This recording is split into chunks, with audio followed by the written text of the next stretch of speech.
ക്രിക്കറ്റിൽ ഏറ്റവും അധികം ആരാധകരുള്ള താരങ്ങളിൽ ഒരാളാണ് മുൻ ഇന്ത്യൻ നായകൻ MS Dhoni. IPL Chennai super കിങ്സിന് വേണ്ടി കളിക്കുന്ന തമിഴ് ലോകത്തും ഏറെ പ്രിയപ്പെട്ട താരമാണ്. IPL 2024 ആദ്യമായി ധോണി ഇന്നലെ റണ്ണൌട്ടായിരുന്നു. പഞ്ചാബ് കിങ്സിനെതിരായ മത്സരത്തിൽ ഇന്നിംഗ്സിലെ അവസാന പന്തിലാണ് ധോണി പുറത്തായത്. പഞ്ചാബ് കിങ്സിന്റെ വിക്കറ്റ് കീപ്പർ ജിതേഷ് ശർമ്മയാണ് റണ്ണൌട്ടാക്കിയത്. ധോണിയെ ജിതേഷ് പുറത്താക്കിയത് ചില ആരാധകരെ ചൊടിപ്പിച്ചിരിക്കുകയാണ്. ജിതേഷിനെതിരെ കടുത്ത ഓൺലൈൻ അധിക്ഷേപം നടത്തുകയും ചെയ്തുകൊണ്ടിരിക്കുന്നു. 2 ഓവറിൽ കൂടുതൽ ബാക്കി നിൽക്കെയാണ് ധോണി ക്രീസിലെത്തിയത്.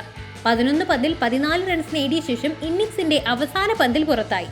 ഹർഷ്ദീപ് സിംഗിന്റെ ലോ ഫുൾ ടോസിൽ ഷോട്ടിന് ശ്രമിച്ചപ്പോൾ ധോണിയുടെ ബാറ്റിൽ നിന്ന് പന്ത് തേർഡ് മാനിലേക്ക് പാഞ്ഞു. ഫീൽഡർ ഹർഷൽ പട്ടേലിൽ നിന്ന് ജിതേഷ് ത്രോ സ്വീകരിക്കുകയും മികച്ച സ്റ്റംപ് വർക്കിലൂടെ ബെയിൽസ് തെറിപ്പിക്കുകയും ചെയ്തു. 2ാം റൺ പൂർത്തിയാക്കൽ സാധിക്കാതെ ധോണി ഔട്ടാവുകയും ചെയ്തു. മികച്ച സ്റ്റംപ് വർക്കാണ് ജിതേഷ് നടത്തിയതെങ്കിലും ധോണിയുടെ ആരാധകരിൽ ചിലർക്ക് അത് ഒട്ടും ഇഷ്ടമായില്ല. IPL 2024 ആദ്യമായാണ് ധോണി പുറത്താവുന്നത്. നിങ്ങൾ ലോകകപ്പ് ടീമിൽ തിരഞ്ഞെടുക്കപ്പെടാത്തത് നന്നായി. തലയെ റണ്ണൌട്ടാക്കി 1 റൺസ് കൂടി അനുവദിച്ചതുകൊണ്ട് എന്ത് നഷ്ടമാണുള്ളത്? ഒരു ഉപയോക്താവ് ഇൻസ്റ്റഗ്രാമിൽ ഇങ്ങനെയാണ് എഴുതിയത്. ധോണിയുടെ കളി ആസ്വദിക്കാൻ വേണ്ടി മാത്രം നിരവധി പേർ മത്സരം കാണുന്നുണ്ടെന്ന് നിങ്ങൾ മനസ്സിലാക്കേണ്ടതായിരുന്നു. നിങ്ങൾ അദ്ദേഹത്തെ റണ്ണൌട്ടാക്കിയത് ഞങ്ങൾക്ക് വലിയ പ്രയാസമുണ്ടാക്കി. മാത്രമല്ല അദ്ദേഹത്തിന്റെ കാലിന് പരിക്കുമേറ്റു. നിങ്ങളിൽ നിന്ന് ഇതൊട്ടും പ്രതീക്ഷിച്ചില്ല. മറ്റൊരു ഉപയോക്താവ് ഇങ്ങനെയാണ് പറഞ്ഞത്.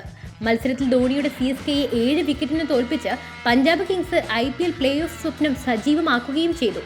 മികച്ച വിജയം നേടാനായതിലുള്ള സംതൃപ്തി ടീം ക്യാപ്റ്റൻ സാം കറൻ മറച്ചുവെച്ചില്ല. ചെന്നൈയിലെ മത്സരങ്ങൾ പ്രത്യേക അനുഭൂതിയാണ് നൽകാറുള്ളതെന്നും അദ്ദേഹം പറഞ്ഞു. കഴിഞ്ഞ വർഷത്തെ പോലെ തന്നെ ഞങ്ങളുടെ ഹോം ഗെയിമുകളിൽ തോൽവികളും വിജയങ്ങളും ഉണ്ടായി. സമാനമായ ഒരു പാറ്റേൺ ഇത്തവണയും ഉണ്ടായി. പോയിന്റ് പട്ടികയിൽ മോശമല്ലാത്ത സ്ഥാനത്താണ് ഞങ്ങൾ. ഇനിയുള്ള എല്ലാ കളികളും ജയിക്കുകയാണ് ലക്ഷ്യം. ഈ വിജയം ഞങ്ങൾക്ക് ഒരുപാട് ആത്മവിശ്വാസം നൽകും. ഞങ്ങളുടെ ബൗളർമാർ മികച്ച പ്രകടനവും നടത്തി. ജോണിയും നന്നായി സ്ട്രൈക്ക് ചെയ്തു. ഞങ്ങൾ ചേസ് ചെയ്ത രീതി പോലും മികച്ചതായിരുന്നു, അദ്ദേഹം ചൂണ്ടിക്കാട്ടി. എന്തായാലും തലയുടെ ഈ ആരാധകരുടെ ഇങ്ങനെയുള്ള നീക്കത്തെക്കുറിച്ച് നിങ്ങളുടെ അഭിപ്രായം എന്താണ്? എന്തു തന്നെയായാലും കമന്റ് ബോക്സിൽ എഴുതൂ.